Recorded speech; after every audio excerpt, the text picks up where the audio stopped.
Koliko sem jaz vesel, da vas slišim. A res? Ja. A smo ogreti, lahko gremo kar glede na tisto gomilo tem, A veš, koliko je ki šele bi Antiša želeli? vesel, da nas sliši? Da vas slišim, dokler me ne vrže spet ven. 5. danes, po mojem. To je ta. Ja, sem jih hotel reči, koliko bomo šele mi veseli, če ga bomo slišali do konca. A ne? To je eden od tistih dni bo. Tako da gremo kar k špički. Dej ti kar špičko, pol pa, ker je čist preveč. Pred nami je častna naloga. Najtežja funkcija v politiki bi predsednik Socialnih demokratov. Milan Kučan, Janez Zemljarič, Janez Stanovnik, Franc Šetinc. Ali bo Nova Slovenija še sodelovala v vladah, ki jih bo vodil Janez Janša? Je odgovor ne. Srečna Slovenija, če ne bori vzame. Za vsako ceno in vedno vlade podpirala ne bom. Sam ocenjujem, da je seveda najprej potrebno narediti domačo nalogo. Tako da gre to za neke teoretske razprave. To je LDGD, podcast, ki nikogar ne podcenjuje in ničesar ne jemlje preveč resno. V imenu svojih najbližjih in v Božjem imenu vas pozivam na lov.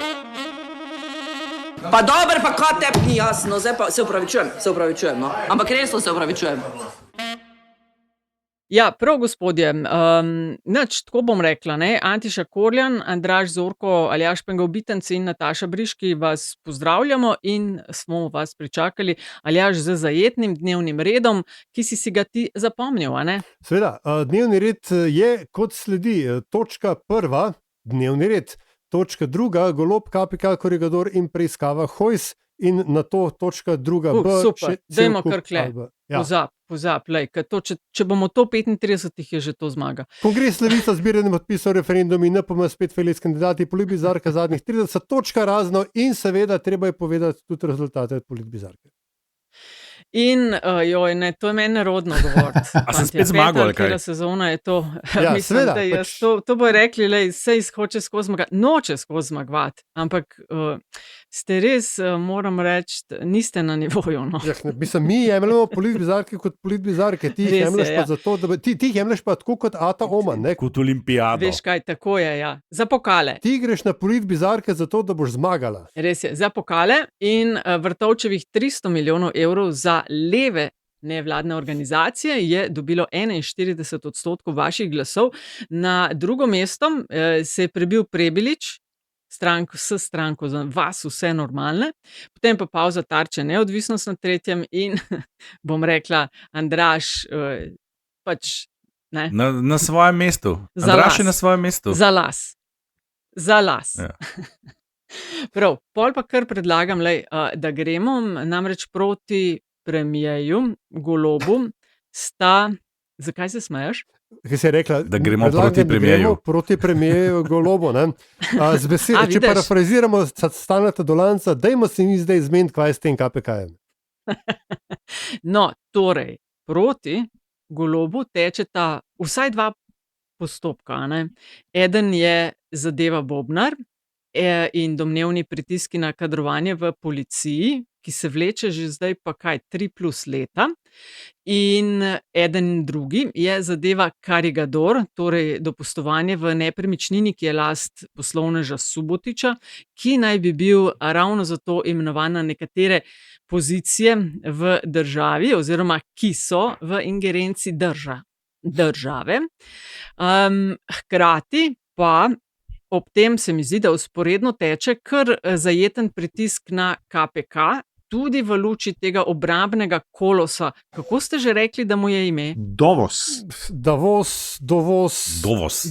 Zelo slabo ime, jaz bom samo tako rekla. Davos, dobiš neki. Ja, zelo, če bi bil Trump, bi klele takoj vsi bili odpuščeni, lahko bi bil kakšen Peace Corps ali pa kaj takšnega, ampak dober. Zdaj, Štefi, kaj se ti sprašuješ?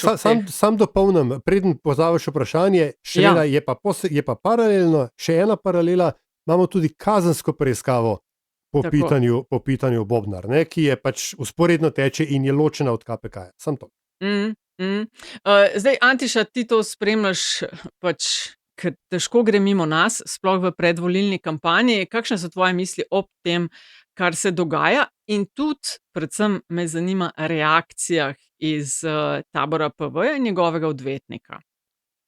Ja, to je pa kar si mi pa kar velik na krožnik naložila, Nataša, ne? Ja. Se vem, ja.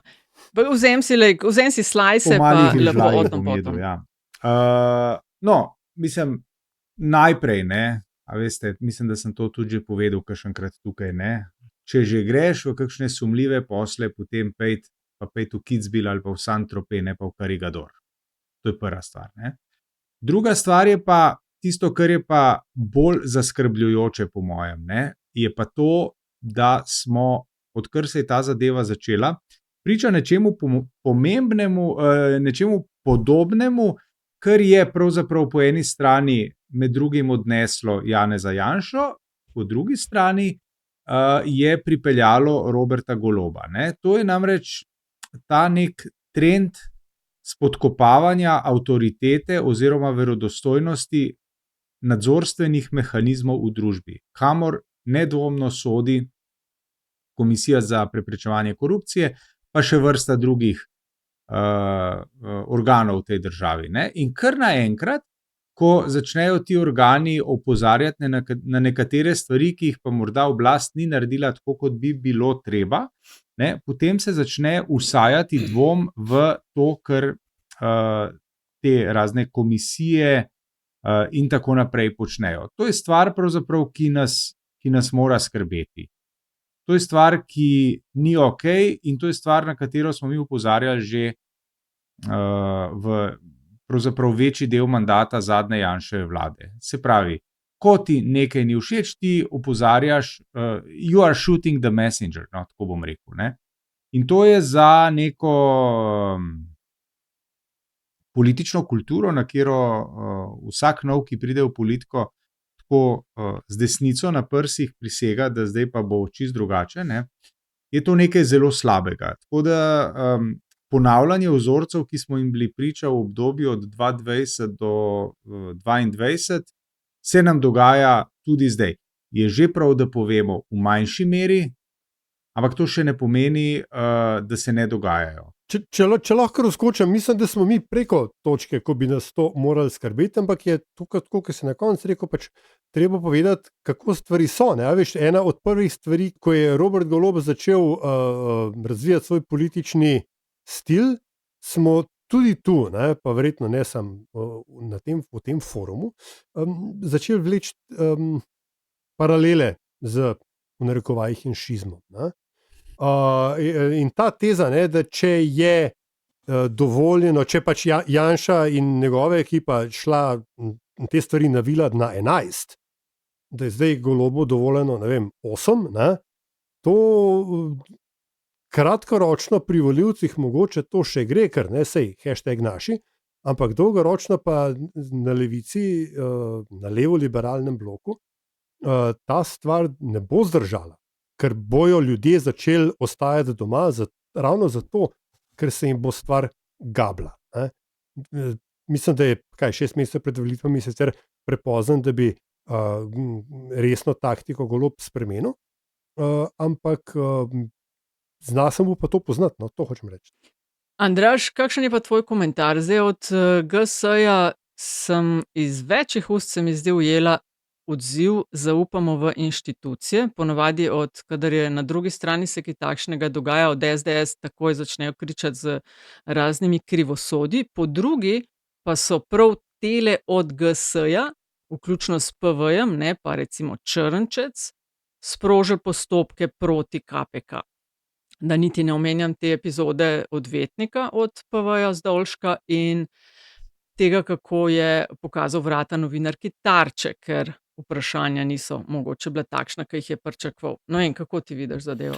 Zdaj, kako je bilo s tem, če začnemo od zadaj, jaz ne vem. Jaz sem nekje zaznal, da ne bi se nekaj zgodil z neko novinarko, da ni bila zaželjena na audienci, če sem prav razumel, pri Zdolšku. Mislim, da ni šlo za novinarsko konferenco, ampak za neko audienco. Šlo je za sklical je novinarje, da pove, kar želi povedati. Na tej je bil novinar, ne vem, RTV-ja, Pop TV in tudi novinarka Tarče, ki je rekel, niste bili povabljeni, kje so vrata. No, ok, ni bila povabljena, mi je prišla noč. Jaz načeloma tudi ne maram nepovabljenih gostov v svojem stanovanju, če lahko eno tako paralelo tle potegnem. In če so ji učitelj, da nima manir, mogoče jih pa res nima, če prije nepovabljena nekam, kaj pa vem. Ne vem, če je toliko vprašanje take vrste, kot je bil takrat, ko je Janša prepovedal vprašanja oziroma sploh fizično prisotnost, naprimer novinarjev, če se spomnimo v času epidemije, takoj po začetku. Ne. To, kar si jo prej omenila, pa zdaj jaz sem zasledil, da pač so posebej v primeru Bobnar takoj povedali, da gre za delujočo pravno državo in da bodo spoštovali in sodelovali organe, kar je vendarle velika razlika v primerjavi, tudi sama omenila, ne, z Janšo, naprimer, ki je dni pred tem, ko je bila preiskava pri Hojsu, naštel ne vem, kjer je vse možne teorije zarot in kaj vse je v ozadju in gor in dol. Skratka, kadarkoli pade to po opoziciji, sledi, kot si sama rekla, krivosodje, zarote, nespoštovanje, ki mezi z vseh koncev teles teh ljudi. Ta stran pa vendarle tle ravnala, tako bi rekel, državniško. Seveda, spoštujemo pravno državo, bomo sodelovali. Kaj bojo pa povedali, bomo pa videli, ko bo konec postopka. To je vendarle postopek, to ni niti tožba, kaj šele sodba. Antiša tudi že izpostavil ta nesrečni karigador, če že, pa greš v Kitzbühel, jaz se tle še vedno sprašujem, kaj za vraga je res lahko imel nek poslovnež, ki je dobro preskrbljen od tega, da je postal nadzornik v neki bolnišnici, razen tega, ker so potem odkrili, da je bil njegov nečak tam potem čez nekaj časa zaposlen za neko minimalno plačo ali kako že, ali pa senin, ki jih ima od tega. Tukaj se lahko tudi vprašaš, zakaj za vraga bi ta poslovnež hotel biti tam v teh svetih. Če je hotel biti, se ne veš, če mogoče so ga pa prosili, da je, zato ker kot vemo, v Sloveniji je kar veliko ljudi, to smo tudi še sami tleke večkrat omenili, težko je najti ljudi, ki so pripravljeni se še izpostavljati v tej državi. Zakaj bi se pa on hotel tam izpostavljati, mogoče to dobro vprašanje, če je uspešen poslovnež, ki ne bi, kot berem, uspel predvsem na Češkem. Pri tem karigadorju smo že takrat govorili, ko se je pojavil kot aferi. Kar je meni tle zanimivo, je pa to, spet se mi zdi spet ena stvar, ki smo tudi že kdaj omenila, kako te zadeve ne prihajajo ven po nekem naključnem principu, saj zdi se tako. Začenši z objavo tistega poročila, ko je bil še Klemenčič šef KPK-ja, ki je odneslo dobesedno vlado Janeza Janše takrat, ki je prišla v pravem trenutku, takrat, ko so bili ljudje na ulicah že in zelo jezni.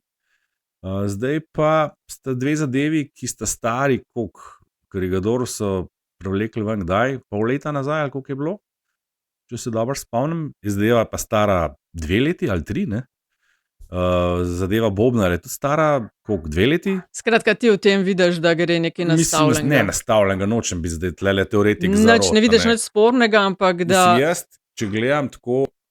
Ne vidiš nič kaj dosti spornega, hkrati pa... Ne, da ne vidim spornega. Zakaj ravno zdaj? Tle, kje so zdaj tle neke hude koruptivne koristi ali ne vem kaj za vse te udeležence, ker jih enostavno ne vidim. Tle ni nekdo dubu ne vem kakšne koristi, dubu ne vem kvaze od tega, mislim, tle govorim o nekih precej banalnih zadevah, ki pa so zdaj čudežno se začeli reševati, odločajo, kaj oni sploh delajo, oni odločajo ali sam povejo, ali kako je že, ta KPK. Lih v času, ko se pripravlja morda teren za nov obraz, ki bo čez en teden lansiran na kongresu. Tle pa vprašanje, ali je to res naključje ali ne. Jaz edino nečesa ne razumem, ampak Aljaž, ti si bolj človek teh predpisov, samo to, oni so objavili prvi osnutek in potem to začne krožati, ne, sej to ni še nič, objavimo drugi osnutek, no, sej tudi v drugem osnutku ni še vsega. Jaz se ob tem sprašujem, zakaj sploh osnutki prihajajo v javnost? Pa tudi, če sem prav razumel, prosti Aljaž, je bilo zdaj to na koncu reduciran na kaj, da imajo 2 SMS poročili po 2 letih in pol preiskovanja, ali kaj? Mislim, ja, to je, mislim... V katerih je kaj, ne vem kaj je tam notne, ampak... Odvetnika, ne. Noter naj bi bilo to, da je Golob rekel, da stvari niso bile, da dogovor ni izveden. Skratka, da je on domneval, da tukaj pač nek dogovor je in da se stvari niso rešile. Domnevam, da gre pač to za tisto, kar mu očitajo, bolj pritiskal na imenovanje policije. Kaj je bil že šef policijske uprave Nova Gorica? I don't know. Več stvari je tukaj. Eno je, da je tako, kot si je rekla Nataša, osnutki krože. To se pravi, stvari prihajajo ven, kdaj prihajajo stvari ven, takrat, ko na ena, ne druga stran nista prepričani, da bosta dosegli svoje. Vprašanje tukaj je, ali je druga stran KPK, ker je po eni strani jo Golob in GS jo diskvalificirata, če tudi ne, govorijo, mi bomo pač spoštovali zakon in tako dalje, ampak z tožbami, ki jih je Nataša prej omenila, avtomatično jo poskuša diskvalificirati, zasvenjati imidž nek character assassination se grejo. Na drugi strani je pa desnica tudi preko svojih trolov in kvazi poluradnih govorcev razlaga, da je tale podpredsednica senata, zdaj kaj ne vem kako povezana z globoko državo, pa ne vem pa tako dalje. Skratka, poanta je, KPK gre vsem na jetra in nihče si v resnici ne želi, ne glede na to, da gre v resnici za brez ali pa polzobega tigra, kar tudi sami priznavajo, ne? Ker pravijo, da oni ne morejo pelati nekih postopkov izven ali pa kogarkoli razrešiti izven tega, da ugotavljajo, da je bilo nekaj kršeno, ker Andraž, to je pa zadnja točka, gre za ne samo materialno korist, gre za tudi korist vpliva, gre za zlorabo položaja ali pa poskus zlorabe položaja, gre za videz koruptivnosti. Jaz bi se samo odzval, mislim, dopolnil bi Aljaža, no, pravzaprav. KPK je tukaj zato, da gre na živce. A se razumemo? KPK je zato, da pogleda vsako denarnico, da pogleda na vsak račun in tako naprej, figurativno rečeno, ne, seveda. In njihova naloga pravzaprav je, da gre nosilcem oblasti in nosilcem družbenega in političnega vpliva in moči, da jim gre na živce. To je v opisu njihovih del in nalog. In, veste, ne, stvar zrelosti političnega razreda pa je, kako benevolenten oziroma kako benevolenten je do te komisije oziroma koliko spusti izza trdno stisnenih zob, s katerimi to komisijo tolerirajo. Ne? Se pravi, a kaj siknaš ali ne. To je pa stvar vsakokratne odločitve. Jaz bi klele nadaljevala s to hišno preiskavo pri Hojsu, če smo že v paketu preiskav.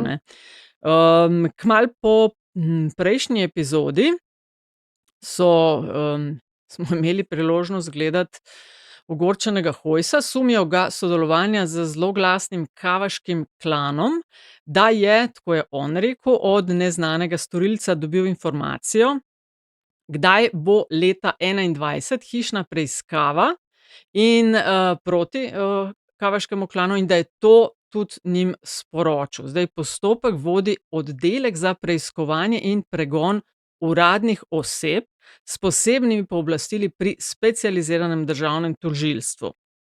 Zdaj Hojs očitke zavrača in pravi, da je postopek politično motiviran. Kar sem se jaz ob tem spraševala je, da se naredi cel halo in medijsko seveda te stvari so seksi in se dobro pokriva, pol od vsebine zakaj pa, a sem mogoče jaz kaj zgrešila, pa ne smemo nič zvedeti, ne? A so kaj povedali uradno te, ki so postopek speljali, drugega kot ne moremo dajati konkretnih informacij. Mislim, zaprejo cesto, preiščejo avto vidnemu predstavniku ene od strank, vzamejo mobi, tajno ne smemo. Jaz to razumem lahko do neke mere, ampak ker ta nekdo je Hojs, se mi zdi, da je tukaj tudi en javni interes, ne vem, da ta pravica do obveščenosti, ker ne moremo povedati, ogrozilo bi postopek, ampak hkrati se pa pusti prostor, da o tem tako na pol z nekimi informacijami govorimo. Jaz tega moram reči, da ne razumem. A ni to običajna praksa, da se v interesu preiskave se raj pove manj ali pa nič, kot pa karkoli, ne? Ja, ampak je to v interesu preiskave? Sorry, no, klej je teza bila, mislim, klej se mi zdi, da tožilstvo v bistvu klej ne more zmagati, ne. Teza je bila, da je to interes preiskave, ampak Matos pa Hojs sta razlaga, da je bila preiskava izvedena, ergo ni razloga za pač stopno interno, ne, za pač tajnost. Ampak potem, ko so pri SDS razkrili to obtožnico na najbolj spektakularno smešen možen način, kjer so kobajagi prikrili neke informacije osebne o Hojsu, ampak med drugim tudi pustili njegovo telefonsko številko noter in tako dalje, ti se res bizarno. Se je izkazalo, da gre zelo verjetno za ljudi, ki so v obrobju te preiskave, ki zdaj vejo več, kot bi, se pravi, neidentificiran vir, ki ne bi Hojsu to povedal, komu je Hojs to zbebletal ali načrtno povedal, karkoli. Skratka, so ljudje, ki niso del preiskave direktno proti Hojsu, pa so vpleteni v to in zato ne bi to bilo tajno. Ampak zdaj pač ni več tajno, zato ker je SDS pač vse povedala. Vse povedala. Oni njemu nekaj morajo reči, on je pred kamero to povedal, jaz razumem, to pravica do poštenega postopka, ker mora kao preiskava, pazi, to potekati brez medijskega pritiska, pa v skladu z zakonom o tajnih podatkih. Ampak v tistem momentu, valjda, da veš, da bo on nekaj povedal ven. Ja, Jaz moram reči, da tega res ne razumem, ker je logika taka, te organi pregona se sklicujejo na ta zakon o kazenskem postopku pa o tajnih podatkih, vse je, ne vem, tajno, nič ne smemo reči, ampak pustijo, da interpretacijo prevzamejo politiki in da se po medijih vali kar se. Zdaj, če bi bil zelo oprosti, ampak sam, ker mi je glih v glavo skočil, če bi bil zloben, bi rekel, da je se mogoče ravno kar odprla druga preiskava proti pač nosilcu oziroma bivšemu nosilcu javnih pooblastil zaradi izdaje tajnih podatkov. Maybe. Ampak lej, spet ne, če preklopam malo moje teoretiziranje, zarotniško teoretiziranje. Tale zadeva Hojs se nanaša na nekaj, kar ne bi se zgodil 4 leta nazaj, 2021, če sem prav zasledil, a ne? Skratka, to je 4 leta od tega, ne? In zdaj, tudi zdaj, glih zdaj, ne? Jaz tle vidim pa mogoče res eno potencialno zaroto, jaz malo nagnjen k temu, moram priznati, sem verjamem, da je zemlja okrogla. Mislim, ne verjamem, vem. Da je tudi ta stvar, razumeš, ne, prišla ven tako prikladno, ker kako... Se ti zdi? Kaj praviš, Nataša? Ne, vem, da je. Jaz vem, da je. Pa tudi vem, zakaj ne moram dol past. V glavnem, a veš, če malo širši kontekst, če bi hotel biti res, ne, zdaj malo zarotniški tlele, ne, komu to zdaj ustreza, ne, seveda sprašujem po motivih, tako ker je v kriminalkah, ne, ni motiva, ni umora, ne. Komu zdaj to ustreza, ne, kaj bi si lahko en poprečen volivec, kako bi si lahko razlagal te dogodke, najprej Hojs, pa še tale Bobnar, Karigador KPK, ne. Vsi so isti pridevan iz tega, a ne? Mislim, jaz ne vem, komu ustreza, vsi so isti, ne. Spet je ta specializirano državno tožilstvo, ne, ki je slabi, pazi to, slabi 2 leti po uvedbi preiskave so zavrgli ovadbo zoper nekdanjega gospodarskega ministra Počivalška zaradi posla z ventilatorji. Super, da si to vam potegnila, ker to sem pa... Takrat je tudi bilo to, wow, kakšna drama in eto. In kaj na koncu? Ni epiloga, oziroma epilog je kvečemu zavrgli so, zastarali so karkoli. Resnejših epilogov, v resnici mi nismo videli vseh teh preiskav, pa je bilo kar nekaj medijsko odmevnih preiskav. Če smo že pri teorijah zarote, pa jaz resnično, mogoče se bo slišal naivno, in mogoče bo tudi kakšni maili, pa tviti to pogledno prihajali, ampak stvari rabijo svoj čas. In imeti preiskavo, ki je tako kompleksna, kot je, ne vem, ali proti Počivalšku, ali tole za Hojsom, ali v končni fazi Golob versus Bobnar, kazenska preiskava, ne? Ker ne pozabimo, prišla je teden dni po Hojsu ali par dni po Hojsu, je prišla vam pa informacija, da je pa Golob tudi, da je tožilstvo zahtevalo, to isto tožilstvo, sicer v drugi postavi, zahtevalo pa sodno preiskavo proti Golobu po pitanju Bobnar. Ne? In zdaj, ali bomo mi rekli, da verjamemo, da postopki rabijo svoj čas, ali pa je vse zarota in se v bistvu tudi skozi lansiranje preiskav in informacij o preiskavah in tako dalje, politična pola bijeta bitko na ta način. Za take stvari, kot so se dogajale zdaj Robertu Golobu in tudi Alešu Hojsu, ne, moramo vedeti, za take stvari nikoli ni pravi čas. Takih stvari si nihče ne želi, ne, in vsakič, ko se mu zgodijo, seveda je prva možna misel je, da je politični preganjanec, ne. Na desnici, v tem primeru Aleš Hojs, ne, je ta nagnjenost k samorazglašanju za politično žrtev še ustrezno večja od tega na levici. Ne? Tako da mi se moramo tega zavedati. Od tod tudi reakcije, ki smo jim bili priča, predvsem pri Alešu Hojsu. Ob 6. zjutraj verjetno tudi nihče ni prav artikuliran, kaj govori in tako naprej, je pretresen. Verjamem, da bi bili mi vsi tudi. Sem pa hotel še eno stvar reči, ne, da aparat države, ne, se pravi ta policija, tožilstvo in tako naprej, oni imajo, mislim, da kar dosti jasno zapisano, kako določene stvari je treba peljati. Po drugi strani pa se ne morejo in tudi ne smejo verjetno preveč ozirati na to, kakšne možne interpretacije, tukaj se nanašam predvsem na te, Nataša, kakšne interpretacije bodo morda potem v javnosti pri odvetnikih, političnih sopotnikih in nasprotnikih, kakšne bojo vzbrstele in se pojavljajo v javnosti. Tako da jaz mislim, da tukaj operirati s tem, da so oni, se pravi policija pa tožilstvo, delali slabo in šlampasto, zaradi tega, ker so spregledali to, da bo cel kup enih ugibanj v javnosti, ne? Mislim, da to ni prava pot. No. Pa ne vem, če so spregledali. Ne? Jaz se sicer vedno vprašam, kako je lahko pridejo sred noči, kako je lahko že čez 10 minut tam en kup kamer pa fotografov, ampak meni se zdi čist iz osnovne higiene, ne poznam, kakšne so prakse po svetu, ampak da osnovna informacija. Danes smo tu, mi smo Jože in Marjetka, opravili smo to pa to, več ne smemo povedati. Ker vsaj nekaj malega, da se da od sebe, ne samo, da se hodi z neprebojnimi ali se ne vem, so bili s takimi opiči okoli, ker to pusti čist preveč prostora za točno to, teorijo zarote. In to, da pride ob 6. zjutraj, meni se zdi pa to grozen. Jaz si sploh ne znam predstavljati. Ja, ampak morajo, ker ga morajo doma dobiti. Mora bi ob 5. Ja, že prej. Da se to meni zgodi, mislim, to je res, kako si rekla, to je sred noči. Ja, seveda je. Ja, nič, pa pojmo na referendume. Spet omiljena tema, o kateri smo, da ne rečem, prelili kar nekaj črnila tudi v podcastu LDGD.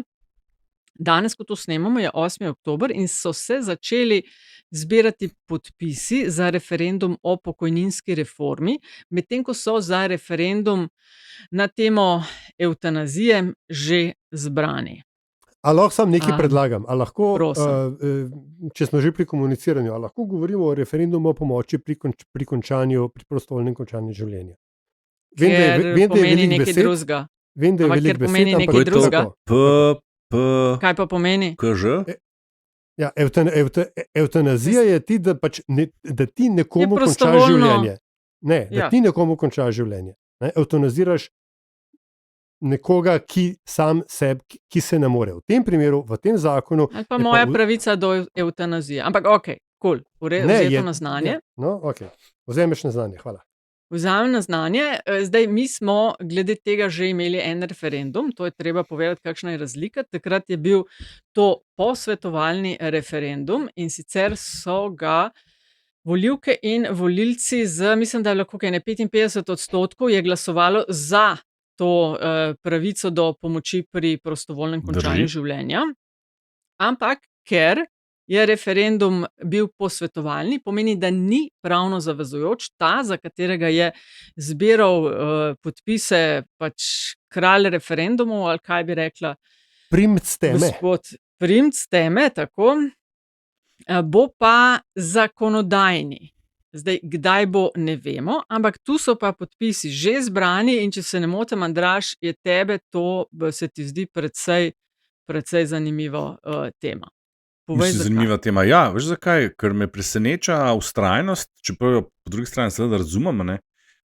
Opozicija z Janšo na čelu želi oziroma tako rekel, izkoristi vsak možen trenutek, ne? To potem se znani že leta, da poskuša destabilizirati vlado oziroma politično situacijo v državi, da lahko potem pride krik po predčasnih volitvah in argument po misiji in rešitelju Janši, ki bo se skrb rešil. Zakaj me to preseneča? Zato, ker je ta zadeva že bila. Čakaj, kaj te Da so preseneča? dejansko, Da to, so da so zbrali podpise, podpise? to vemo, da oni pač imajo mašinerijo izdelano v nulo. Točno vemo, ko se pojavi princ, bo 40.000 podpisov zbranih, tle sploh ni nobenega vprašanja, ne? Ker toliko teh zvestih pripadnikov absolutno imajo, ne? Ki bi podpisali marsikaj verjetno. V glavnem, ampak tukaj govorimo o enem referendumu oziroma o enem zakonu, ki se tiče ljudi na zelo osebni ravni. Ne? To je recimo velika razlika v primerjavi z referendumom o pokojninah ali pa o RTV-ju, ki je bil 3 leta nazaj, 2 leti, 3 leta, ali pa kakšnem drugem. Ne?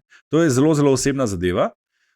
In poleg tega so o tej zadevi na referendumu, kot si sama rekla, že ljudje odločali na posvetovalnem in so odločali v prid zakonu, s 55-45. In to ob kar veliki udeležbi, ki seveda je bila tudi posledica evropskih volitev, ki pa spet po drugi strani ima nižjo udeležbo kot državna zborska, kakorkoli. Nedavno smo tudi v raziskavi, ki delamo za Siol, izmerili, da je ta podpora še vedno takšna, ne? Tudi po vsem tem zdaj, ko je bil zakon sprejet, mislim, da je bil celo veto, pa spet sprejet in tako naprej. In z tistega videti, da temu zakonu nasprotuje samo en del pripadnikov opozicije, pa tudi en manjši del pripadnikov pozicije. Skratka, gre za temo, ki ni tako politično polarizirana, ampak je zelo osebna. Ne? Zdaj, če bi jaz razmišljal z vidika predlagatelja referenduma, se mi zdi to še kar tvegana poteza, me spominja malo na tisti referendum o vodah, ker tam smo tudi v tisti post-referendumski meritvi ugotovili, da so imeli tudi v lastnih vrstah nasprotnike, ki so dejansko potem ostali doma ali pa so celo glasovali proti zakonu. Zato sem hotel to izpostaviti, ker se mi zdi relativno za enega tazga starega mačka, kot je Janša, relativno tvegana igra.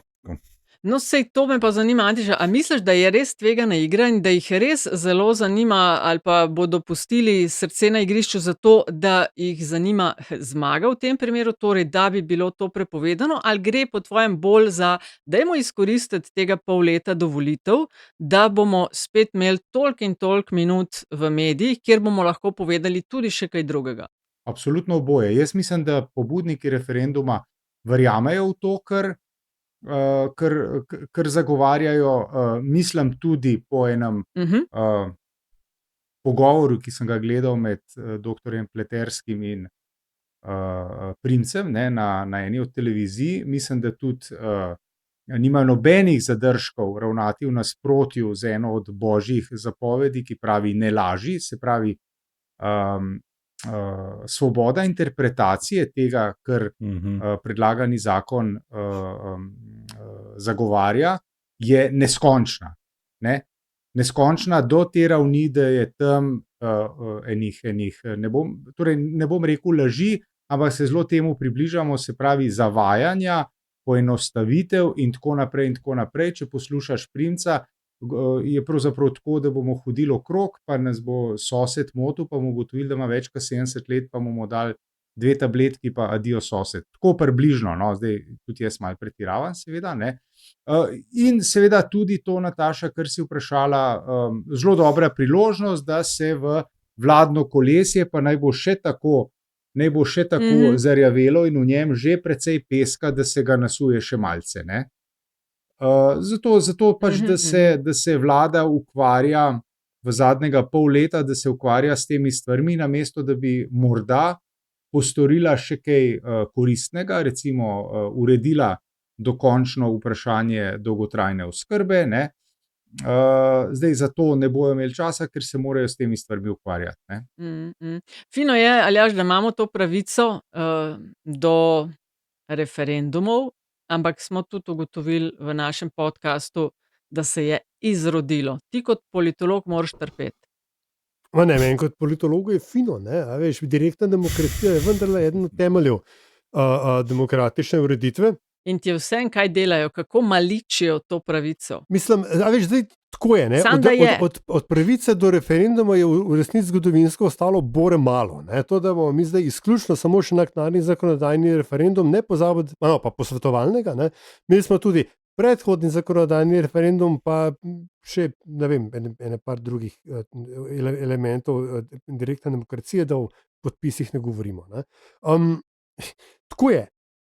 v resnici na ljubo, ne? Jaz razumem, kaj je Andraž rekel, ampak to je stvar za moje pojme, v kateri je pa primerno eno družbeno izražanje. Vprašanje je, lahko narediš to argument, da je to stvar, da je to ustavna materija. Mislim, da je NSI ima ta argument. Veš, to niso, težko zdaj ti rečeš, kar odmahneš in rečeš brez veze. Že za manjše stvari smo imeli bolj pomembne referendume, kot so recimo poraba davkoplačevalskega denarja. Ker se meni tiče, gre tukaj za odločanje v lastnem telesu. Mogoče bo Ustavno sodišče to kdo vprašal. Ampak to so temeljna družbena vprašanja. Logično je, še posebej v takem vprašanju, da referendum imamo. Morda ne bo šel v tisto smer, v katero si predlagatelji želijo. Ali pa predlagatelji referenduma želijo. Ne? Ampak ni pa nepomemben. In zato po tem vprašanju odmahniti z roko in reči,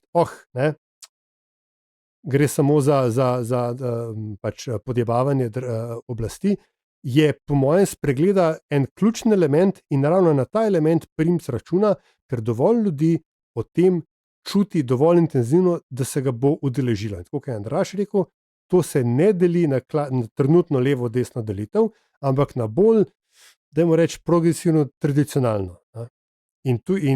Ampak sled to, Aljaž, jaz se tle strinjam v tistem delu, ko praviš, ne, to je temelj demokracije, izrekanja o takih zadevah, sploh v tem primeru, ki se res zelo osebno dotika ljudi, še toliko bolj, ne, ampak a je res, če smo že imeli posvetovalni referendum, če je državni zbor to sprejel, če je šel čez veto, a res rabimo še zakonodajnega, a razumeš?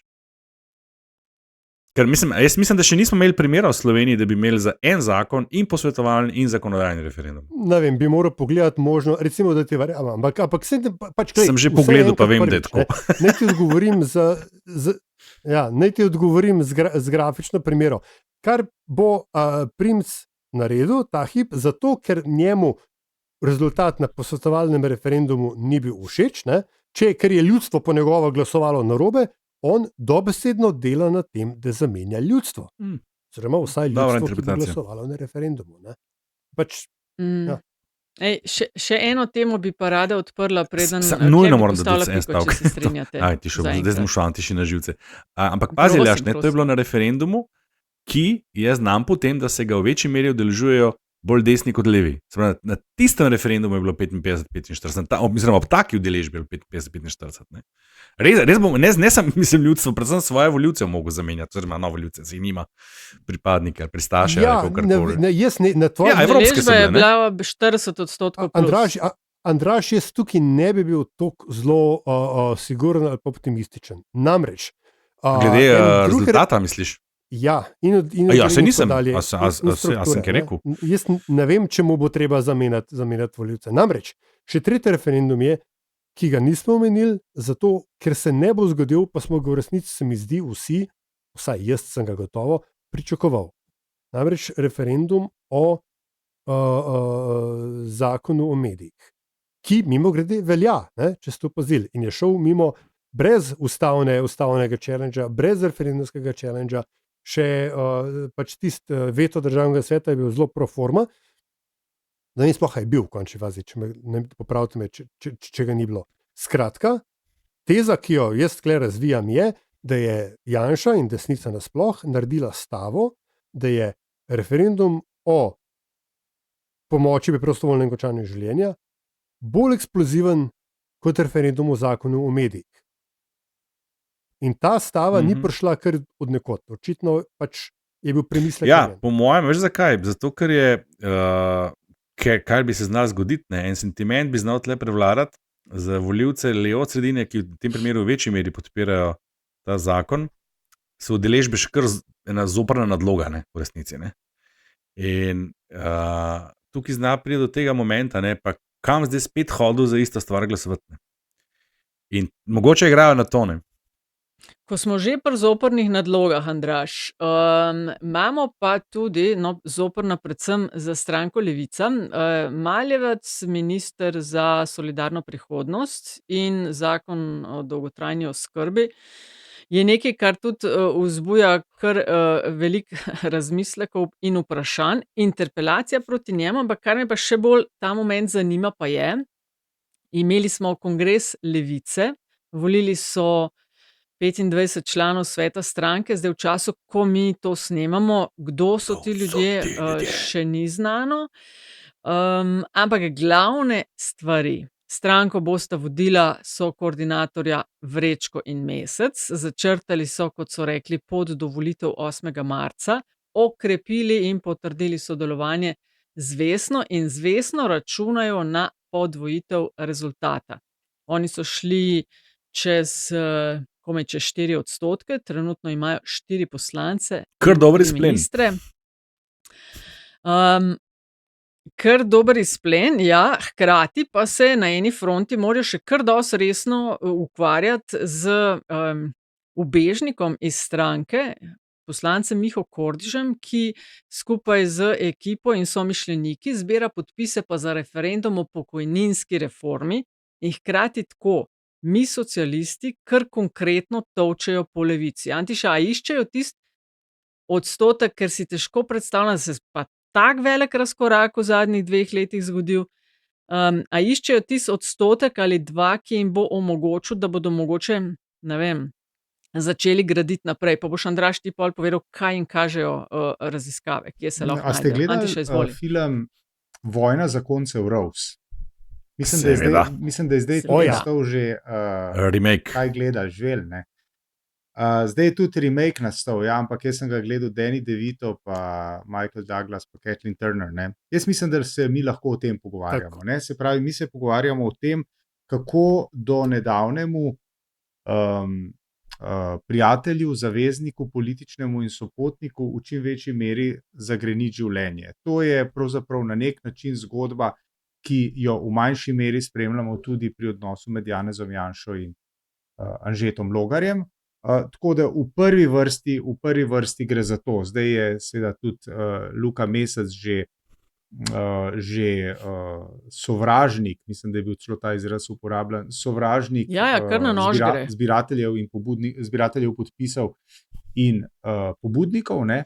Tako da jaz mislim, da gre v prvi vrsti gre za to, pa po drugi plati gre pa tudi za to, seveda, da si airtime dobivajo, ne. Ne bi pa jaz tako na hitro, Nataša, odpravil vprašanja predvsem usode ministra Simona Maljevca, ne. Ne, zdaj k tismu še pridemo. Še pridemo, okej, dobro. Mislim, lahko pa tudi kar nadaljuješ, povej, kaj te. Pač sem hotel reči, ne, seveda mi gre na živce, zato ker moram to zdaj že 2-3 mesece plačevati, ne, kot gre verjetno vsakmu od nas in med poslušalkami in poslušalci, ampak po drugi strani je pa to stvar, ki jo je na eni točki bilo treba začeti in vsaka velika stvar, in to nedvomno gre za veliko stvar, se rojeva z kar precej porodnimi krči, da tako rečem. Porodnimi težavami. Tako da z neke benevolence, jaz mislim, da bo treba ministra Maljevca močno povprašati, pozdravil, če ta stvar recimo v prvem kvartalu leta 2026 še vedno ne bo funkcionirala tako, kot se pričakuje, da bo, vključno z informatizacijo izdajanja odločb in tako naprej, ne. Zdaj po 2-3 mesecih pa recimo, kot sem rekel, ne, z nekaj benevolence, z nekaj dobronamernosti pustimo novorojenčku, da zaživi. Rečemo še kakšno, Andraž, o tem, ker se zdi, da je tudi vlada na čelu z Golobom kar dosti stavi na to dolgotrajno oskrbo ali pa bo poskušala dobiti kakšne točke, ampak najprej mi socialisti. Kaj jim kažejo raziskave? Zdaj, jaz jih nisem zaznal še nobenih raziskav. Mi smo dosledni pri tem, da merimo naših samo tiste stranke, ki so že registrirane in so uradna stranka, tako da recimo še ne merimo Prebiliča niti. Ne, samo to, da je samo ta informacija, da bo že vemo datum torej kongresa, 14. ali 15. oktober. Tako. To pa vemo zdaj, ja. Tako v naslednji meritvi bo noč, seveda. Nekje sem zaznal neko meritev, kjer so to malo probali v nekem drugem koraku, ne? Kaj pa, če bi bile še te stranke in niso prav dobro skozi prišli. Mislim, da so tam nekje tam, kot smo tudi sami ocenjevali, ko se je vse skupaj zgodilo in smo ocenjevali, da pa verjetno ta domet ne more biti kaj večji, kot je bil domet Mihe Kordiša osebno na predsedniških volitvah. Tako da jaz Da tim ne pridejo not ali da pripisujem sploh večjih pridejo možnosti. do odstotka? Ne, da pride, odstotek Aha. že ne, to odstotek bo že dobil, ne, tist neki denar z proračuna bo že ne. Pardon, not v parlament pa mislim, da so možnosti zelo majhne. Po drugi strani, ko smo že pri tem taboru, pa kar vsi je to malo vprašala, se mi zdi malo nazaj, kar se tiče pa Levice in Vesne in zdaj njihove te uradno dane na kongresu dane Levice dane zaveze o skupni listi, pa mislim, da pa dejansko si lahko obetajo tle dober rezultat. Ja. Čeprav ne bo ravno zdaj to 1 + 1 je 3, bolj pa po mojem 1 + 1 je 1,75, je pa to predvsem način, da si zagotovijo in en in drugi vstop v parlament. Namreč Levica sama bi se slej ko prej lahko spet znašla v taki situaciji, kot je bila 2022. Jaz mislim, da med njimi takrat ni nihče pozabil, kako se je počutil, posebej Luka Mesec, jaz tam nikoli pozabil, kako bled je bil pred kamero, ko je bilo 4,04 Ker na dolg so ekranu. švicali, ja. Ko so ugotovili, da je šlo skozi, ne. Ampak po mojem si noben od njih ne želi še enkrat tega doživeti. In je to z njihovega vidika precej bolj vredna poteza. A mi socialisti seveda štartajo najbolj ostro na njih, ne vem, osebne zamere, mogoče dosti podoben portfelj.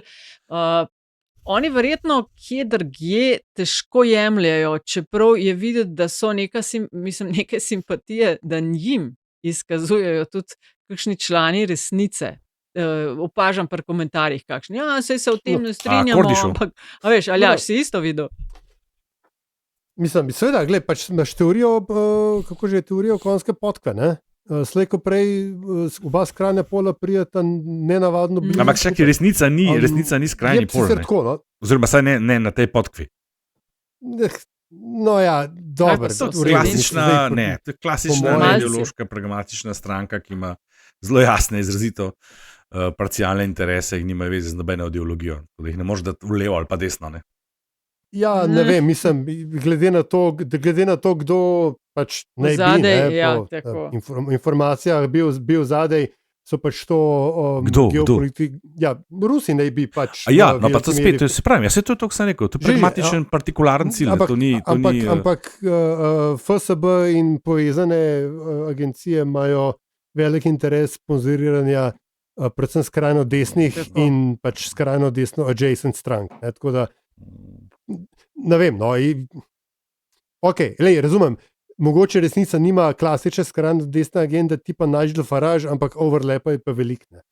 Ampak point tukaj glede Kordiša, da na vzor rekel, da je Kordiš skrajno desen, ni še, da mu tako reči. V življenju vsakega levičarja... Kordiš skrajno desen? Ne, rekel sem, da ne bi kdo mislil, da rečem, da je Kordiš skrajno desen. Vsekakor še ni, bomo videli, kaj bo leta prinesla. Ampak v življenju vsakega levičarja obstaja še večji levičar. To je tisto, na kar Miha Kordiš računa. In ta procent, Andraž, ki mu ga nekako prerokuješ, veš, se zna vendarle morda oponesti tudi Luki Mescem, bi ga znal on kar krvavo pogrešati. Tako da bomo videli. Jaz sicer mislim, da je operativno Kordiš nima toliko potencijala, kot ga ima demagoško. Ampak pustimo se presenetiti, veliko zna biti odvisen od udeležbe, pa tudi, kot se temu reče, od dnevne forme. Nasplošno bi pa vendarle pripomnil, da in Levica, in NSI, in vse te stranke, ki imajo majhne dvoštevilčne ali pa pač enoštevilčne odstotke v parlamentu, če bi se vsem tem izšlo te razne podvojitve rezultatov, bi morala biti udeležba vsaj 150%, po mojem. Tako da nekomu se kle ne bo izšlo. Dobro, se to je vedno tako. Premalo volivcev je za vse te. Ja. To je vedno tako. Na zadnjih volitvah je bila udeležba tretja najvišja v zgodovini, skoraj 71%, in to je bilo 1 200 000, to vprašanje, če bomo ponovili. Če bomo na 50, bo verjetno kar nekaj. Jaz mislim, da bo 55 je maks, po mojem, za naslednje leto. Jaz bi, če lahko sam še stavek glede Maljevca. Jaz mislim, da bo kar precej Švicov, ker se te roki, kdaj naj bi ta stvar začela delovati, se že res podaljšujejo in je vse skupaj že tako mečken, po mojem, že tudi pri Maljevcu, kabinetu že malo že navskriž gledajo, ampak še vedno pa vztrajam pri tem, zaenkrat, da je to velika stava levice. Če bi ta stvar res zalaufala tam do konca leta, začetek prihodnega leta, recimo, da prvi 2 meseca leta 2026 ljudje, ki so vključeni v sistem, ki se bodo vključili v sistem dolgotrajne oskrbe kot, kaj se temu reče, oskrbodajalci, če bi se efekti začeli čutiti v denarnici v času, ki bi bil na voljo oziroma času, ki bi bil plačan, potem bi se jim ta investicija politična in na policy ravni znala zelo dobro brestati. Pa mislim, da ne samo njim, da tudi GS vidi, da bi to lahko bilo nekaj, na čemer bi volitve jahali. Švico bo pa seveda, Aljaž, kot si rekel, oziroma verjetno že Švica, ker je predsednik vlade več kot enkrat rekel, da zdaj to v prenesenem pomenu, da ga bo brez težav vrgel čez ramo pod vlak, če stvar ne bo zafunkcionirala mislim, da je rekel do konca leta. Tako, in kot vemo, predsednik vlade nima težav z metanjem ljudi pod vlak. Nobenih težav, ampak sej to sem hotel reči. Pa tudi konc koncev že dolgo benga zamenil. Ampak se to bi tudi bilo verjetno dosti razumljivo, po drugi strani pa ne vem, kako zelo pametno 3 mesece pred volitvami ali pa 2. Koliko bi to dobro bilo vladi. Ampak okej. Nič, gospodje, sam mogoče še omenim za tiste, ki spremljate politiko tako na 2 tedna za LDGD. Fokus se je medtem prepoznal za večjo prepoznavnost v Fokus Marka Lotriča. Predsednica nič novega, pa niti iz urada predsednice. Predstavila je kandidata za varuha človekovih pravic Marka Starmana in za guvernerko Banke Slovenije Jano Benčina Henigman.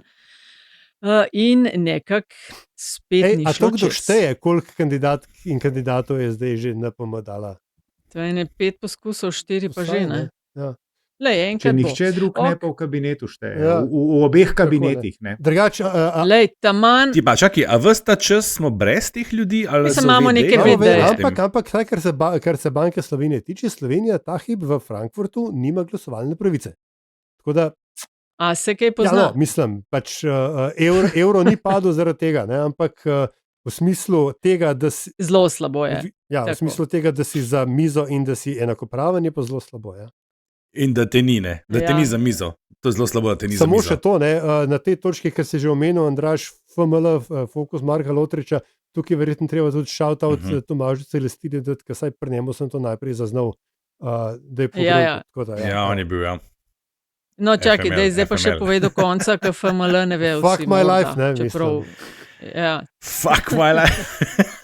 To bi, No, kolega Celestina je prijazno rekel, da morda bi bilo za Urban Dictionary za pogooglati. Prav, pol nas pa to pripelje do politbizarke. Prvo zmago v sezoni vemo, čigava je bila v boj za naslednjo. Greš, Antiša, z? Lahko. Grem z kar še trajajočim kongresom Levice, Levica je imela kongres, na katerem pa niso bili sklepčni. Kar se meni za stranko, ki kar precej da na tovarištvo, povezanost in tako naprej, zdi, kaj čem reči, glede na ime rubrike, bizarno. Tako da jaz kandidiram stranko Levica, ki je izpeljala kongres, izpeljala celo kadrovsko prenovo oziroma vodstveno dopolnitev, tako bom rekel, ampak kaj, ko kongres ni bil sklepčen. A lahko tukaj samo omenim, da... Ne, to sam dodajaš, polih bom pa jaz poslušala. Sej zato pa to delam. Ko se je to zgodilo SD-ju, smo vsi bili, tako cel teden smo o tem govorili, zdaj je pa pač tako, še ena stranka je imela nesklepčen kongres, what else is new? No, pa kaj sem rekel prej, volitve, referendumi, zoprna nadloga. Ajde, ne daš, kaj že govoriš. Z malim L. Jaz bom spet pretendent za odlično 4. mesto In sicer izjava Klemna Grošlja, če sem si prav zapomnil, je bilo v oddaji ob 8 tedni, enkrat ta teden, kjer je rekel, da smo približno tam, kar se tiče svetovnih varnostnih razmer in potencialne vojne v Evropi, kot smo bili leta 1914. Kar je seveda nadvse bizarno, tisti, ki vsaj nekaj vemo o tem, pa ne bom zdaj rekel, sem kakšen težek znalec, ampak vsi vemo, a ne, vojna ima vzroke in povod, to smo se vsi učili okrog 914, kaj so bili vzroki in kaj je bil povod in tako naprej. Sem pa enkrat se podučil tudi iz enega zelo zanimivega dokumentarca o tem, kako je bil velik problem v bistvu komunikacija v tistih časih, a ne, da ko so se na Dunaju ali pa kje pa je bil takrat, bil Berlin, ni bil Berlin, nekje je bilo glavno mesto takrat, ne, nemškega cesarstva, kje je že bilo, ne vem. Nemškega cesarstva. Berlin, seveda je bil Berlin. A je bil Berlin? A ni bil? Vmes je bil mali bon, ne 45 let bon, ampak druge. Ne, to je bilo med v času pred prvo vojno, no, vse je v redu. No, v glavnem, ne, ko so se oni tam odločili, ne, zdaj bomo pa mi poslali tlele eno obvestilo dol v Beograd, da njega nehajo srati, ne, ti spotovali 3 dni, ne. In pa so Srbi 2-3 dni razmišljali in odgovorili nazaj in šel en teden okrog, ne, medtem se veš, kaj že vse zgodil. Tako da ena teza o tem, kako je prišlo do začetka prve svetovne vojne, nisem ta Gavrilo princip primer, ne, ampak tudi to, da so enostavno te komunikacije bile počasne. Skratka, kar hočem povedati, zelo bizarno je primerjati danes, leto 2025, z vsemi današnjimi sredstvi komunikacije, pa tudi nažalost vojskovanja z letom 1914. Aljaž? No, ja, jaz bom, moja bizarka je pa, kaj se temu reče, premik polov, ne, v odnosu do bonitetnih agencij. Jaz sem dovolj star, da se spomnim, to sem sicer tudi tvitnil, ampak vse, ne, za širšo publiko. Dovolj sem star, da se spomnim, kako je levo-liberalni blok in ja, troli desni, gre za levo-liberalni blok, ni vse, kar je desno od vas komunizem. Skratka, ko levo-liberalni blok, ko se mu je obračalo ob obmembi bonitetnih agencij, ki so bile tako rekoč hudičevo orodje in ameriški inštrument pokolevanja evropskega, še posebej slovenskega gospodarstva, ker vsi so bili proti nam, leta 2012 in 2013. Ne? In takrat, ko je Janševa vlada z bonitetnimi agencijami, pa takrat, pa potem leta 2021, pa vedno, kadar so bili na oblasti, vsakič je bila dobra ocena te ali one agencije, dokaz, da so reforme pravilne, uspešne in da smo žanjemo rezultate svojega dela. No, zdaj je pa kar naenkrat obratno, ne?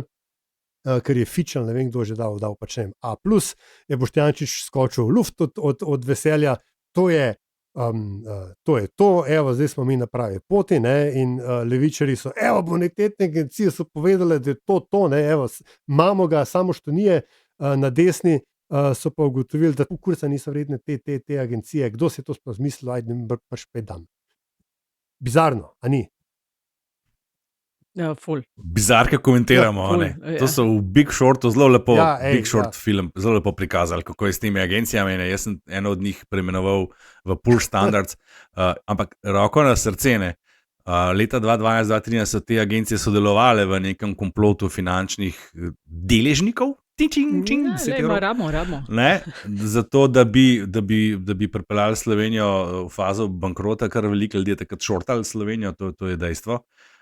In drugo dejstvo pa je, da tako visoke bonitetne cene pa ta država res ni imela, pa močno dvomim, da je za razliko od filma Big Short tle šel kdo pa jih podplačal za to, tako kot so takrat delali ponudniki tistih kompozitnih vrednostnih papirjev, da ima Slovenija tako ceno. Tako da nekje pa vendarle treba priznati, credit where credit is due. Credit rating, hočeš reči, where credit rating is due. Jaz mislim, da na tem mestu si shout-out zaslužita 2, ki sta na srečo v politbizarki doživljenjsko izključena, Janša in Hojs.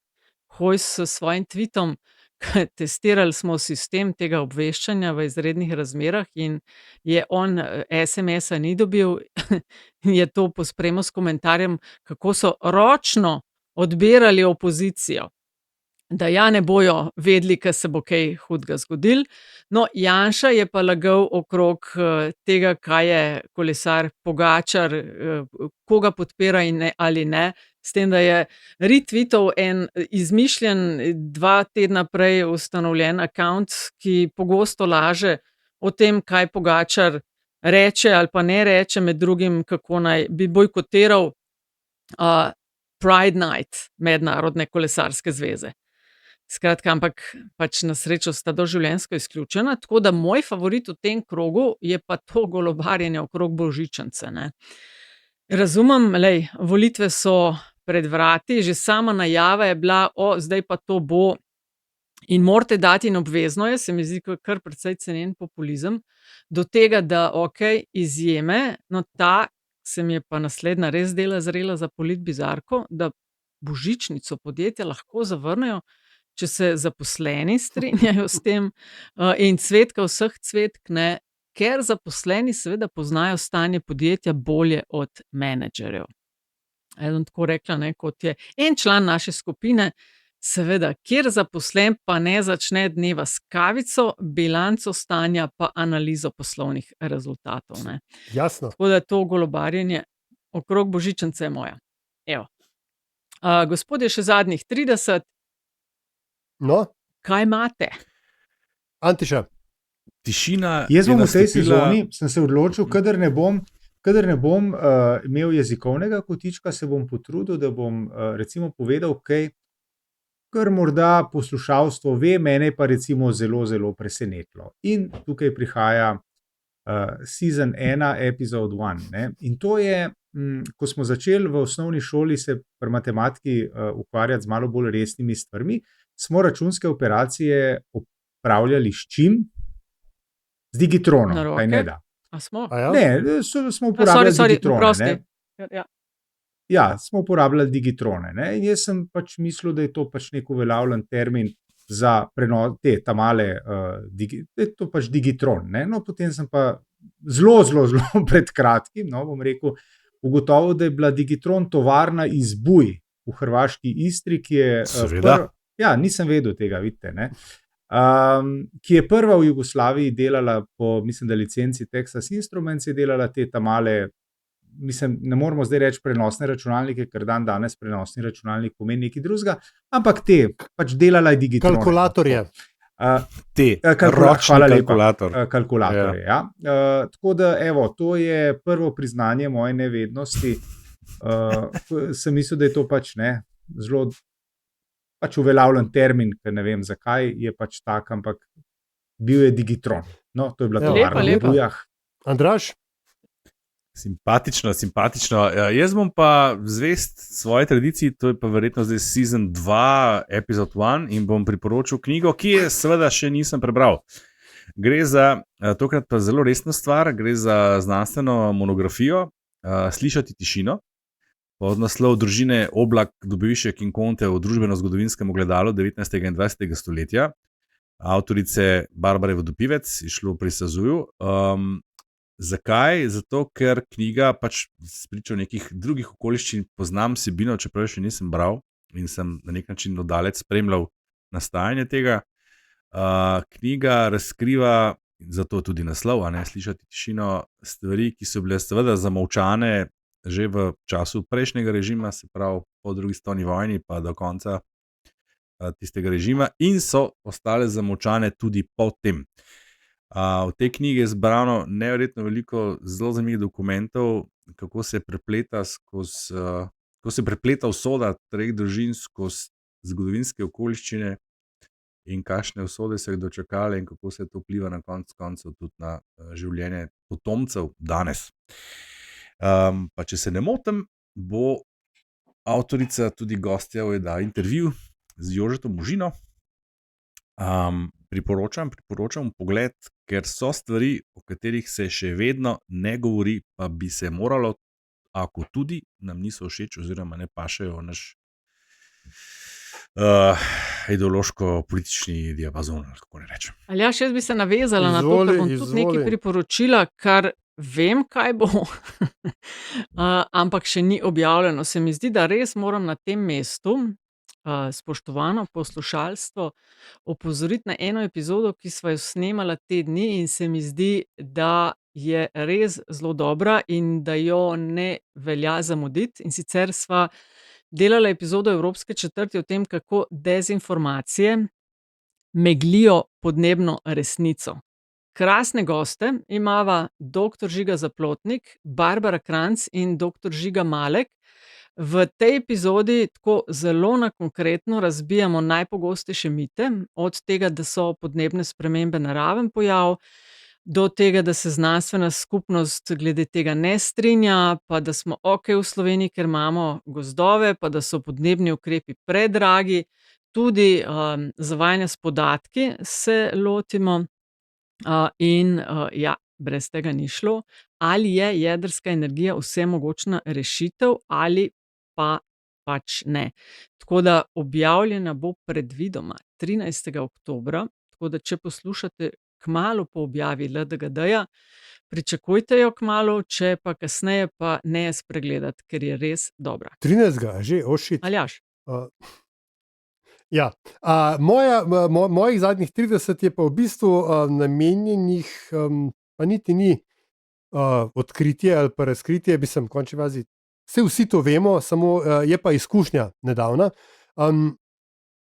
V centru, konkretno Ljubljane, ampak verjamem, da tudi drugih urbanih središč, je cel kup odličnih obrtnikov, storitev, majhnih lokalov, ki ponujajo stvari, za katere vam ni treba nujno iti online ali pa v BTC. Jaz sem bil pred kratkim, sem moral popraviti en ruzak, pa popraviti ene čevlje, pa danes, glih ko to snemamo, so mi obudili uro v urarstvu Lečnih, pa to zdaj ni endorsement, ne, ampak pač obstajajo, in je bilo super, hiter, predvsem pa je bilo zelo praktično, da ne govorimo o tem, da sem danes kupil džezvo v centru mesta, pa da sem, sicer ni čisto v centru, ampak še vedno znotraj urbanega središča en ključ dal delati. Skratka, če lahko, ne, dajte svoj biznis, se pravi svoj denar zapravljati pri lokalcih, ne samo na obrobju mesta, v velikih shopping centrih, tukaj bodo tudi razni fotografi v centru mesta hvaležni za to, da ste se na njih spomnili. Predvsem pa je ful fajn imeti tudi klepet s kom, medtem ko čakaš, da se ti ura postavi. Zelo lepo. Gospodje, hvala lepa za Spet ni sodelovanje. dočakal konca. A ni? Ampak spet šel. veš kaj, Ja, ampak sej. dolg mu je, recimo, da mu je tokrat padla zveza. Ja. Linija, to mu je ziher. tako. Ja. Ja, hvala, no, kaj ne rečem. Lepo se majte, pa se slišimo kmalu. Ja, pa brez zamere. Ne?